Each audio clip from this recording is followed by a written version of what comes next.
invite you all to take a deep breath with me with a long exhale and a sound on the exhale if you're willing.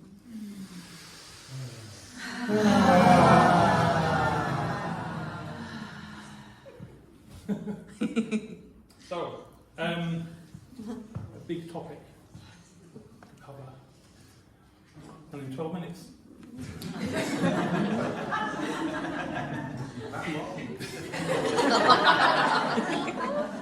You might say the title is a bit tongue-in-cheek, or that tongue between the cheeks. I guess there are as many definitions of amazing sex as there are people listening, which could be wildly divergent and reflect the amazing diversity of human experience. I can't see the mic in the way. Expression and experiences. So I might not speak to your experience, definitely not to everyone's. And I'll endeavour to be as inclusive as I can and mix a bit of my own experience with what others have said. When I was at school, I learned something not about sex, but about exams, which was to examine the words in a question. So I'm going to do a bit of that now. In this period, what does it mean to have amazing sex? So some synonyms of have are to possess, own, retain, enjoy, or keep. I'd say amazing sex is not something I can possess and would be hard to quantify, but I know and I've experienced it. In Betty Martin's Wheel of Consent model, having amazing sex would be in my domain, which he defines as things I have a right to and a responsibility for. And I own it in the sense I experience it in my body, which includes my mind for me. So maybe experience would be more descriptive than the term to have. And what about amazing? Again, your mileage may vary. Some folks might be amazed to have any sexual experience at all. Others might regularly revel in amazement. Some synonyms of amazing include astonishing, awesome, breathtaking, extraordinary, incredible, marvellous, spectacular, stunning, surprising, remarkable, unexpected, and wonderful. And I guess particular individuals' use of the term might shift over to change over time depending on their mood and lots of other variables. So what about sex? Key to amazing sex, in my opinion, is to deconstruct societal scripts, like all the shoulds, and to ask who's defining sex and where is the definition coming from. And the scripts in this society tend to be heterocentric and phallocentric. So people talk about the sex act, by which they mean penis and vagina. Can people without penises have sex? Yes. Oh yes. Yes. Or people for whom penis and vagina sex is difficult or impossible? Does only genital contact count?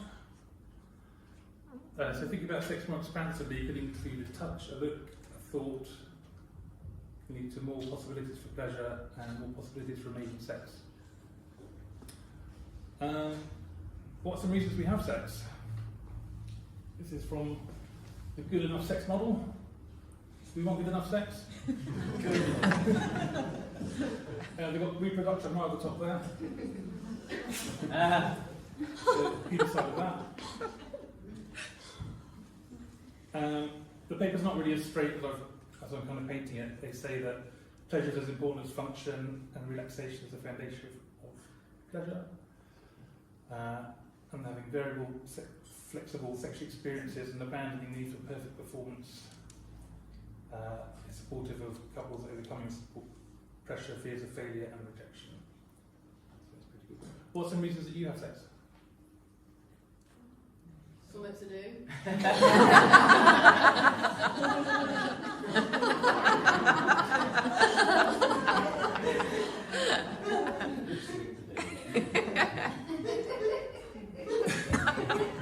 Yeah, so some of you might be looking for trance, spiritual connection, or journeying, orgasm. What about orgasm? This is a picture of so-called normal sex from Robert Anton Wilson's Sex, Drugs and Magic, The Journey Beyond Limits. And I've got a bit of arousal here, and then a bit of arousal. Quite a long run. And then a peak, and then there's a resolution phase. Depends on how long that is. Yeah, no multiple orgasms. And so Robert Wilson has a the stages beyond that he describes in his book. Who's the two experiences and so-called peak experience, which could be aspirational or terrifying. So I'm going to present 3 keys to potential amazing sex that might help it to be more likely to occur. One of which is curiosity. And I think learning for me is a really important and fun part of sexual interaction. Like having a fun ball down there might not be as amazing as having a more nuanced experience. More knowledge can lead to greater granularity and the possibility of more precise differentiating between possibly adjacent areas. And with that you can be really clear about what you want or what you want to offer somebody else and negotiate with greater specificity. So ways to build that are just like look at anatomy. Here's a sort of PB Dragons anatomy thing with some gaps. And here's It's like a trailer map. here's a depiction with some more deeper vulvar vaginal structures. So if you know that there are clitoral legs, for example, then you can intentionally interact with them. But if you don't, then you can't. Same goes for the bulb of the penis and prostate. If you're aware of them, then you will look to find them and play with them.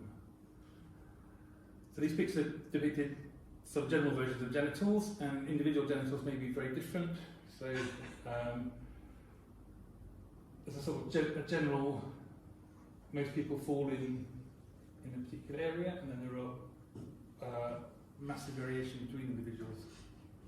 So it's good to be aware of that.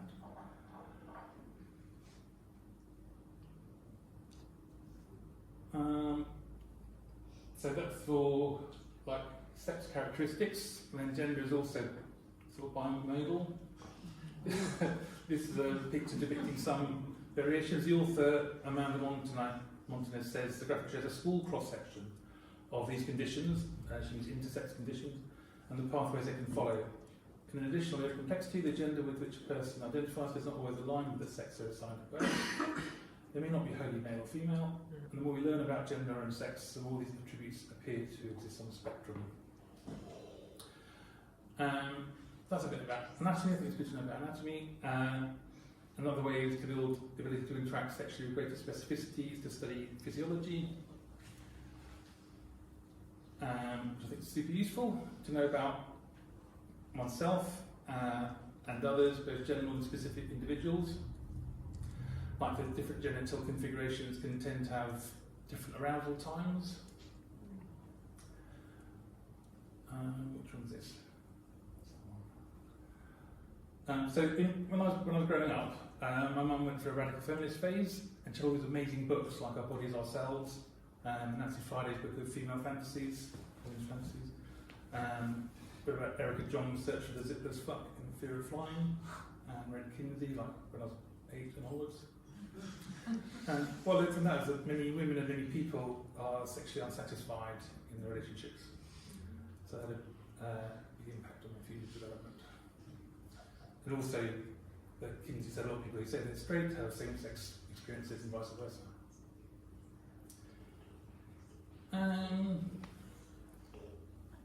So another thing to explore could be what are our scripts, what's our individual turn-ons and our kinks.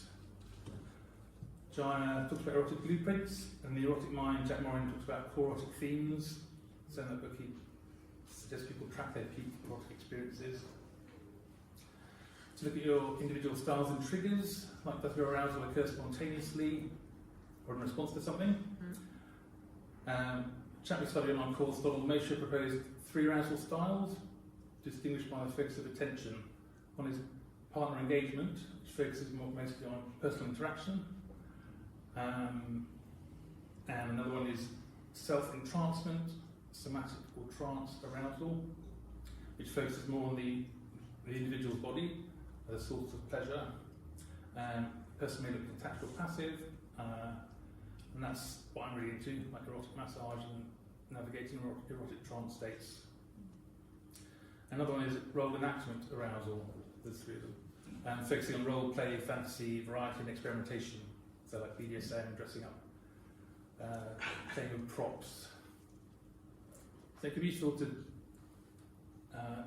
look at these different models, useful to know what gets me hot, what might work for others, to explore styles I'm less used to. And flexible scenarios can help to handle periodic normal variation in sexual response of self and others.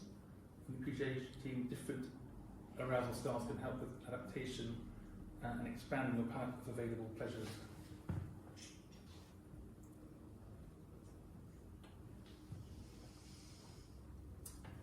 Theory, that's a bit of theory, and then practice as well. Practice.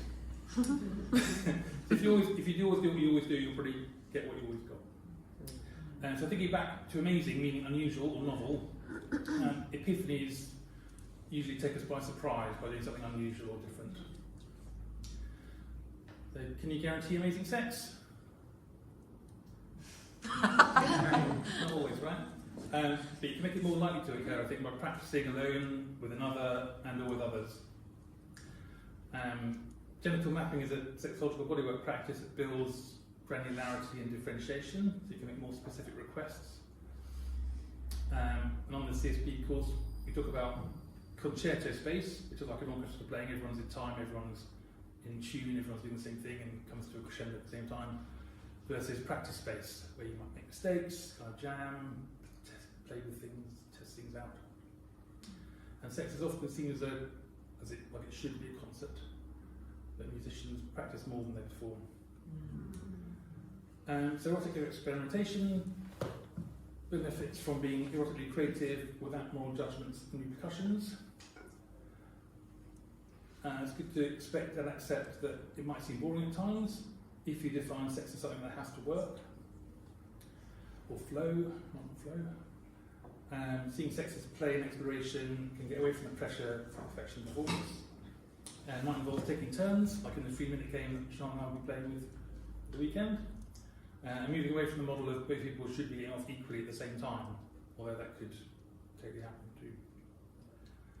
And it might involve playing with things, experiencing things more than once, to find the juice to learn new skills, to find new ways of feeling, to build new experiences, or get acclimatised to them. So, for example, most people with penises would have to do a lot of practice to have non-ejaculatory orgasms. The practice also builds neuroplasticity. Neurons that fire together, wire together. So repetitive practice over time creates and builds new physical pathways to pleasure. Example of that is for some people, playing with their G-spot might not be, the more they play with it, the more they might build those connections for pleasure and for sensation. Curiosity, communication. So communication, as many people have mentioned, previous speakers have mentioned, is really important to communicate, to be vulnerable, to be open, to be clear about what's happening, and learning how to articulate that. So I might take practice again, noticing what I want, being able to articulate it, being able to make requests, and be specific. And the third key, I think, is compassion. So being kind, I like Carl Rogers' core conditions of counselling, that empathy, congruence, and unconditional positive regard. So being kind with myself, being kind with others, being kind with yourself, letting go of perfectionism and shoulds. This is a slide from a colleague, Klein Katz, about what they think contributes to optimal sexual experiences. This is from a talk at Breaking Convention, the Psychedelic Conference, where they did a study on mushrooms and depression, but they worked in questions about sex as well. So we were able to extract that and do a presentation purely on sex and psychedelics. So psychedelics, MDMA, will also lead to amazing sex. enhanced if you have curiosity, communication, and